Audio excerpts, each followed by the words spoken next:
Talk to Ejaz Chaudhary साहब हमारे साथ हैं, सीनियर सफारतकार हैं। एजाज चौधरी साहब, ईरान अमेरिका में हर दिन जो है ना वो सूरत हाल बदलती भी है और सॉर्ट ऑफ वही रहती भी है, लेकिन अच्छी बात यह है कि सीज़ फायर जो है वो किसी न किसी हाल में अभी भी बरकरार है।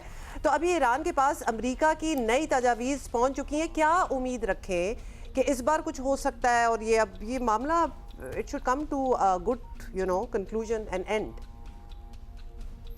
देखिए, मामला काफ़ी हद तक बिगड़ गया है। सालसी जारी है, आपकी बात सही है, सीज़ फायर भी जारी है, लेकिन खबरें तो कोई तशवीशनाक ही आ रही हैं कि जंग की तैयारी भी हो रही है। इसराइल में भी हो रही है, अमेरिका में भी हो रही है और मुझे यकीन है कि ईरान में भी हो रही होगी। तो सालसी की आखिरी बड़ी कोशिश है। दोनों मुल्क जो है पाकिस्तान के रास्ते पैगामात कर रहे हैं, लेकिन जब मैं दोनों के मौक़िफ़ देखता हूं तो बहुत ज़्यादा उनमें फ़र्क नज़र आ रहा है, जो बड़ा बाइस तशवीश है। जो पाकिस्तान कोशिश कर रहा है इस वक्त ये है कि ईरान ने ये कहा कि हम अपना जो न्यूक्लियर वाला जो मामला है उसको स्टिक के आखिर पे ले जाएं और पहले पानियों का और दूसरे मसाइल हल करें। लेकिन पाकिस्तान ये कह रहा है कि नहीं, उसको आप ऊपर ले आइए, क्योंकि अमेरिका भी ये चाहता है कि पहले न्यूक्लियर का मामला हल हो जाए। और वो हल हो सकता है, उसके अंदर जो मामलात हैं ना जी, कि कितने साल के लिए फ्रीज हो या ये कि एनरिच्ड यूरेनियम का क्या करें, इन चीज़ों के ऊपर ईरान बातचीत के लिए भी तैयार है और कोई ना कोई मुआहिदा बड़े आराम से हो सकता है। मैं ये नहीं कह रहा कि जी वो नहीं हो सकता है। ईरान काफ़ी हद तक राज़ी भी है, लेकिन मसला ये है कि ईरान ये चाहता है कि साइमल्टेनियसली, यानी उसी वक्त मुझे सैंक्शंस भी ख़त्म की जाएं, हमारे एसेट्स भी अनफ्रीज किए जाएं और अबनाए हुर्मुज़ पर हमारी जो हाकमियत है, हमारी और ओमान की हाकमियत जो है उसको तस्लीम किया जाए। ये बातें अमेरिका के लिए अभी काबिल कबूल लगता है कि नहीं हैं। तो चुनाचे मुझे लगता है कि दोनों अपने अपने मौक़िफ़ पे डटे हुए हैं। तो मुझे कुछ ऐसा लग रहा है कि अब शायद मामला जंग की तरफ दोबारा एक और राउंड जो है उसकी तरफ जा रहा है। ये नहीं मैं कहता कि उस राउंड से कुछ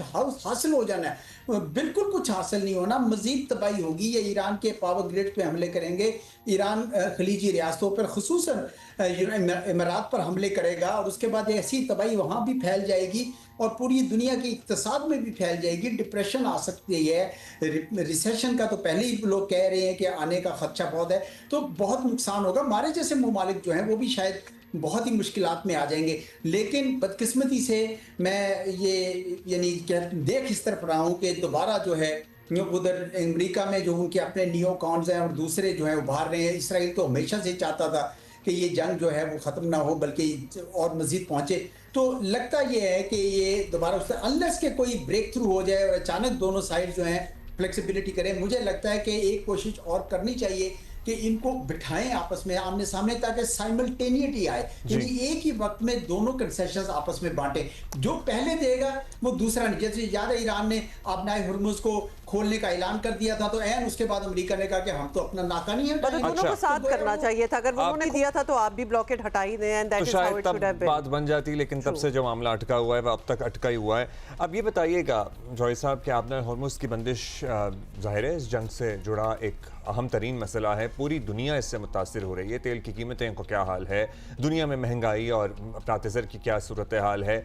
अब इसका इम्कान भी कम नज़र आता है कि जंग से पहले वाली सूरत हाल पर ये गुजरगा आबी गुजरगा उसी सूरत हाल में बहाल हो जाए। तो क्या दुनिया, वैसे बाय द वे एक्स पर इसका एक ट्विटर अकाउंट भी बन गया, क्या दुनिया इस नए चेक पॉइंट के लिए तैयार रहे, वो इसे कबूल कर लेगी? देखिए, रेजिस्टेंस तो होगी न्यू नॉर्मल मानने से, लेकिन मुझे लगता है कि ईरानी ओमान के साथ मिलकर जब भी जंग बंद होगी तो कोई ना कोई नया निज़ाम बनाना चाहेंगे। उन्होंने एक अथॉरिटी भी बना दी है और ओमान से भी बातचीत कर रहे हैं, लेकिन उसके लिए रेजिस्टेंस तो सब तरफ होगी। खलीजी रियासतों को खुसूसन खासा नुकसान होगा। देखिए, अमेरिका को इतना ज़्यादा फ़र्क नहीं पड़ता, उनका अपना तेल है, अपनी गैस है, एक्सपोर्ट कर रहे हैं। थोड़ी बहुत गैस प्राइसेस की वजह से मसाइल हुए, लेकिन वो इतने बड़े मसाइल नहीं हैं। अगर अमेरिका की अगर इस तेल की बंदिश से या अपनाए हुर्मुज़ को इसी हालत में रहने में या इसके ऊपर टोल लग जाने से चीन के लिए मुश्किलात पैदा होती हैं या यूरोप के लिए मुश्किलात पैदा होती है, तो अमेरिका को इस बात से कोई ख़ास गर्ज नज़र नहीं आता। इवन जो उसके अपने इत्तेहादी हैं बाकी, जिस तरह जापान है या साउथ कोरिया है, वो भी मुतासर होंगे, इंडिया है।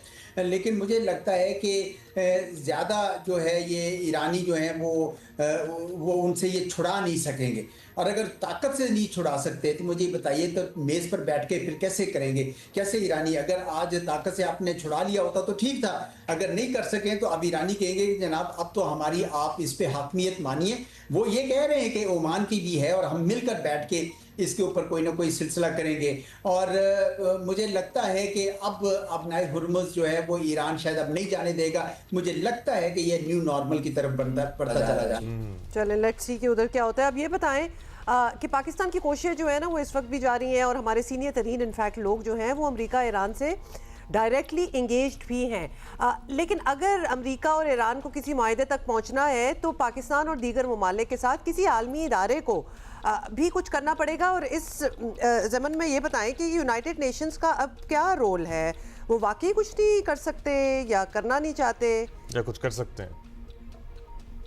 دیکھیں پاکستان کی ثالثی کے اوپر تو میں سمجھتا ہوں کہ ساروں کو ہماری قیادت کو شاباش دینی چاہیے۔ انہوں نے بڑی استقلال کے ساتھ، بڑی یعنی مستقل مزاجی کے ساتھ اس کو پرسو کیا ہے، اور آج بھی کر رہے ہیں، اور بعد میں بھی اگر جنگ کا ایک راؤنڈ اور ہو بھی جاتا ہے تو اس کے بعد بھی تو آپ اسی پہلے کھانے میں آ جائیں گے اور دوبارہ پھر ثالثی کی ضرورت ہوگی تو پاکستان اپنا کردار ادا کرتا رہے گا۔